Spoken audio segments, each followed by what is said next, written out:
Hello, my name is Allison Carmen, and welcome to my podcast, 10 Minutes to Less Suffering. Today I want to talk to you about this idea, is love blind? I do admit that over the weekend, I binged that reality show, Love is Blind. Season 2, they had 5 episodes that they released. And I know it's reality television, and some people go on there just to be seen. And I know there's a lot of editing, but there's something really tender and poignant about a bunch of people that would go on a show to try to find love without seeing what the person looked like. And we could all understand that. I think everybody wants to be loved for who they are. I think that's the general feeling that we all have. We all want to be heard, we all want to be seen, and we all want to be cared for in a way, unconditionally. What was also interesting about the show is there was one point where a lot of the couples got engaged without seeing each other, and then they met and they all went on a vacation, and one woman got sick one night, so her fiance went out with all the other couples. And when he came back 3 hours later, she was very paranoid and neurotic about him being gone and how it made her feel. And you saw how helpless he was to calm her down and to try to show her love. And as you watch the scene, it kind of felt like a no-win situation, that whatever she was feeling was so deep that there were no words that her fiance could say to make her feel better. And I think watching the show and how many of us are brought up, we're brought up to believe that there's this love out there that will make us feel better about ourselves. Often it's romantic love, but it's always outside that'll give us the safety and the security and the acceptance of all the things that bother us.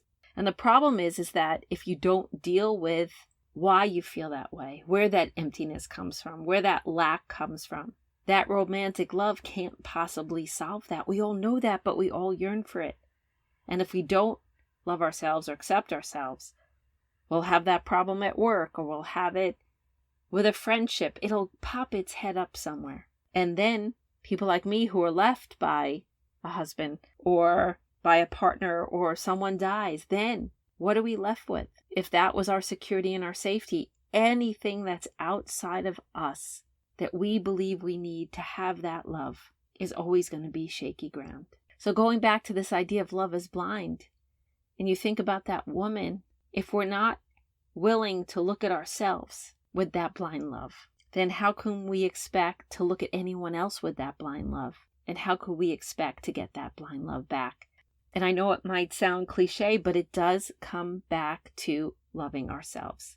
We must blindly love ourselves in order to even think about loving another that way and expecting that from somebody else, if that's the kind of love we're truly looking for. And what's so interesting, it is, I think, the love that we're all truly looking for, because we all want to be accepted for who we are. And it starts from home. And it's hard to take this path because we all have life experiences, we all have rejection, we all have traumas. And there are ways that we see ourselves in the world. And maybe we don't feel we look a certain way, or we don't have the prestige, or we don't have the money. And so we think people are going to judge us. And maybe they will. Loving ourselves doesn't mean that we're not going to have that experience. But if we love ourselves, at least we have a fighting chance to experience blind love, that deep, deep love, that peaceful love. And we'll be able to give it to someone else. Often we fall in love with someone's potential, who they can be, not who they really are.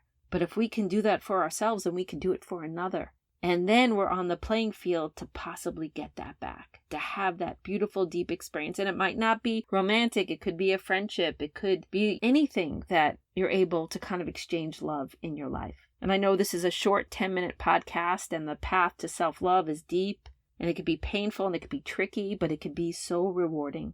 And we can talk about these first steps that we can take. And the first is to ask ourselves, are we looking for somebody to make ourselves feel better about ourselves, because we can't get there on our own?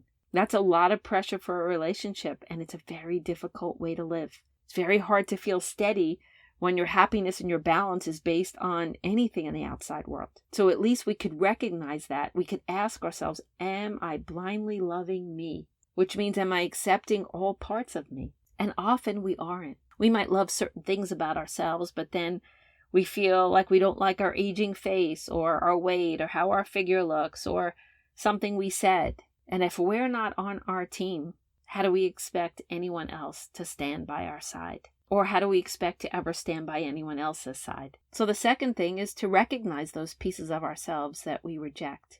I believe we have to feel our feelings. And so if we feel a certain way, we can't argue that we don't feel that way. We can't insist we don't feel that way. If you feel unattractive or you feel unsuccessful, you could say affirmations from today till tomorrow and it might help. But it doesn't pull out the root of the trauma or why we feel that way or why that pain is so deep. But what we can do is we could love that part of ourselves.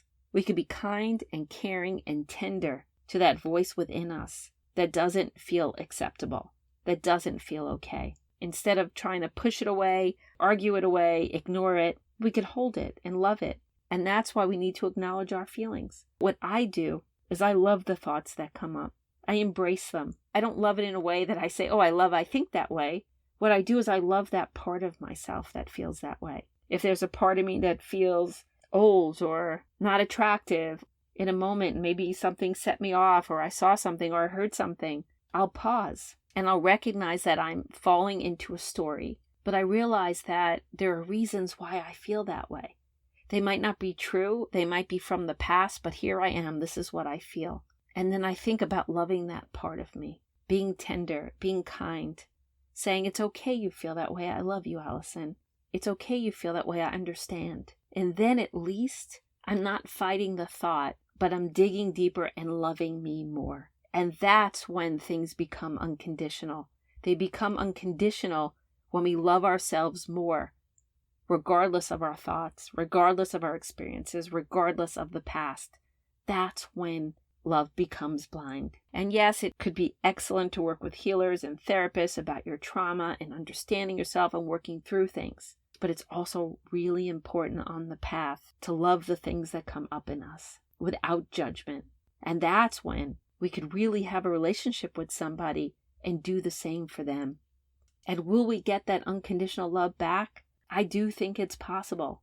I truly do. If we are willing to receive ourselves and not abandon ourselves and do the same for the people in our lives, then we are cultivating that type of love in our lives. And we are cultivating the possibility to have more experiences like that and to attract that into our lives. We think that we could be so harsh and judgmental with ourselves and then someone should come in on a white horse and save us. When we are able to save ourselves and then go out into the world and put that out there. And that's when I believe that we attract that energy, that kind of love back into our lives. The great philosopher Rumi once said, "Your task is not to seek for love, but merely to seek and find all the barriers within yourself that you have built against it. And all the judgments and all the insecurities and all the anxiety from all the things that have happened to our lives, we build that wall. And we want someone else to climb it and someone else to help knock it down and someone else to make us feel better. And it might work for a moment or a year or even 10 years, but there are going to be cracks and we're going to have experiences outside that love relationship that show us that. And maybe that relationship cannot be sustained if we're always asking for more than we're willing to give ourselves. And the only way to start looking at those barriers and knocking down the walls is loving the pieces of ourselves that built that wall to begin with. So maybe I analyzed a reality television show more than most people, but if you think about it, there is something so beautiful about just being loved and accepted for who we are. It's a universal need, a universal yearning that we all have. And if this feels like a big leap for you, then you know there's always this beautiful idea of maybe that can allow you to contemplate this, allow you to think about the things that you don't like about yourself and start to ponder, maybe I can embrace this part of myself. Maybe I could love these places that feel so dark and painful. Maybe I could be more tender with myself and be there for myself and not abandon myself. Maybe I can give this a try. And maybe, just maybe, we could all experience the type of love that we've yearned for most of our lives.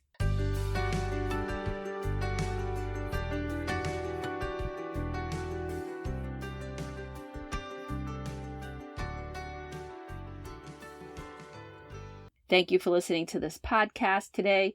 If you'd like to get in touch with me, you could email me at allison@allisoncarmen.com. If you'd like to buy my books, The Gift of Maybe or Year Without Men, they're available at all major bookstores and online retailers. And if you like this podcast, you could subscribe and leave a comment.